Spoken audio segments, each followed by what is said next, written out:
It wasn't the silence that got to me, nor the chill of the night air. It was the hum. It wasn't the silence that got to me, nor the chill of the night air. It was the hum, a low, resonant thrum that seemed to vibrate not just through the ground beneath my sleeping bag, but through my very bones. We'd chosen Lake Clearwater for our annual fishing trip. Me, my brother Liam, and our friend Chloe. The name was ironic. The lake was murky, its depths hidden, surrounded by a dense, ancient forest that felt older than time itself. Our campsite was remote, accessible only by a winding, overgrown trail, promising solitude and undisturbed fishing. We arrived late, on a Friday afternoon, the setting sun casting long, distorted shadows through the trees. The air was thick with the scent of pine and damp earth, and the lake, when we finally reached its shore, lay like a vast, unblinking eye, its surface still and dark.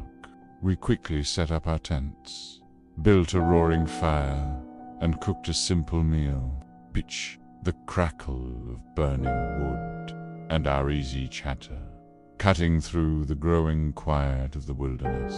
But as the night wore on, after Liam and Chloe had retreated to their tents, the hum began.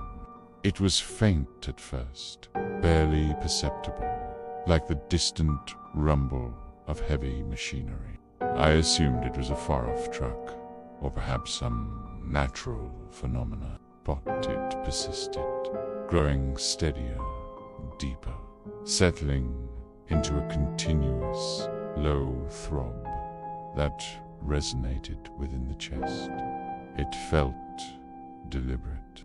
I tried to ignore it, pulling my sleeping bag tighter around me, but sleep wouldn't come. The hum wasn't just a sound, it was a presence. How I eventually unzipped my tent and peered out. The campfire had dwindled to embers, casting a soft, orange glow on the surrounding trees.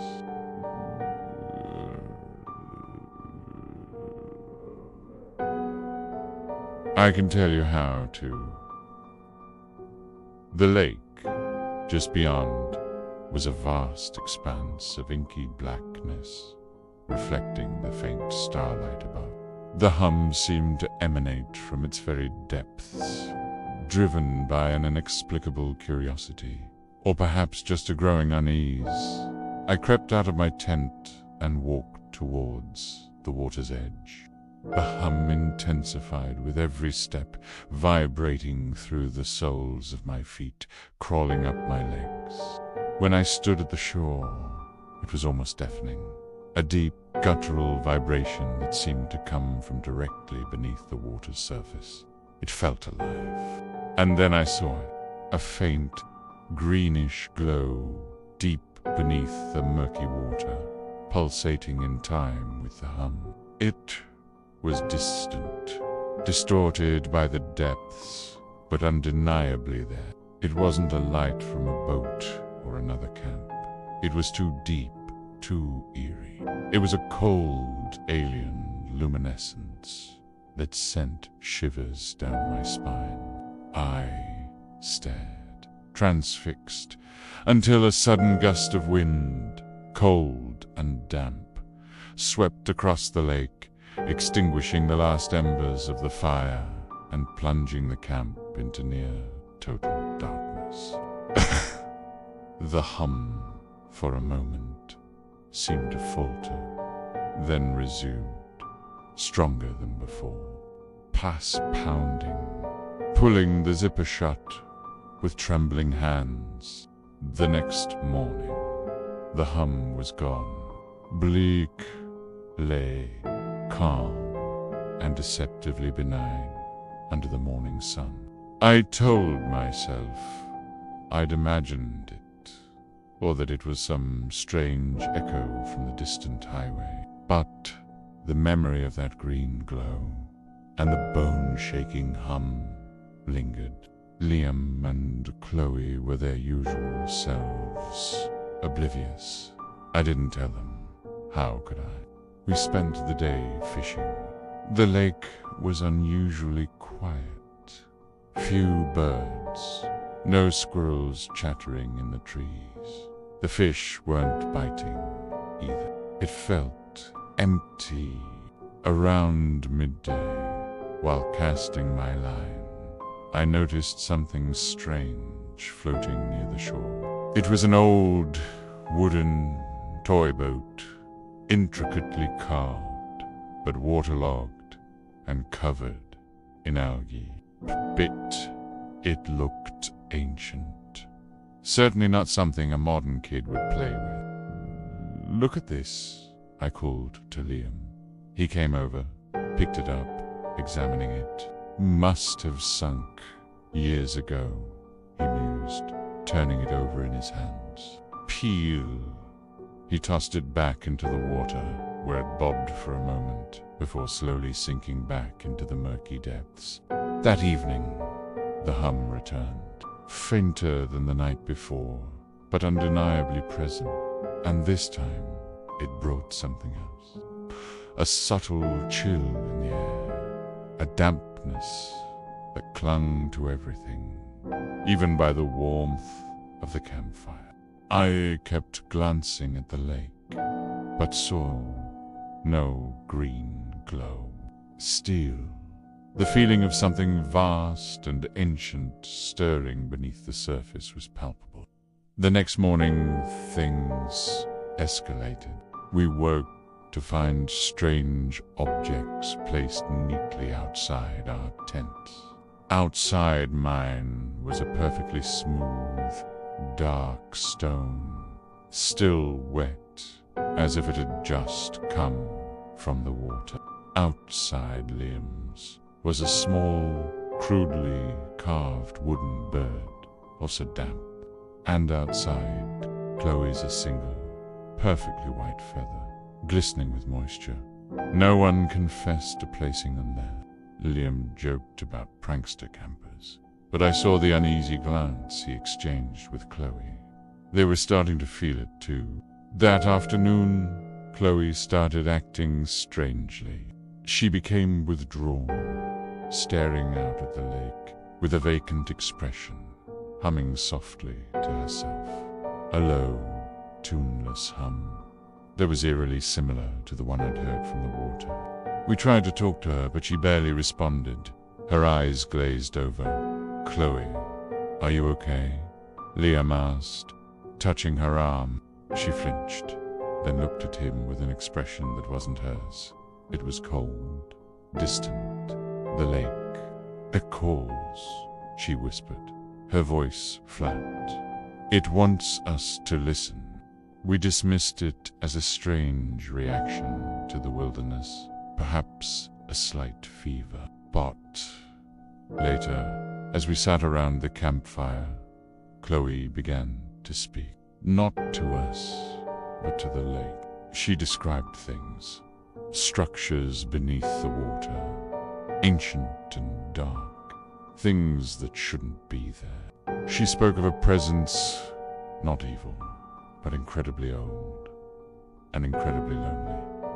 She spoke of its hum, a song of longing. And then she began to walk towards the lake, slowly, deliberately, as if in a trance. We tried to stop her, but she pushed us away with surprising strength.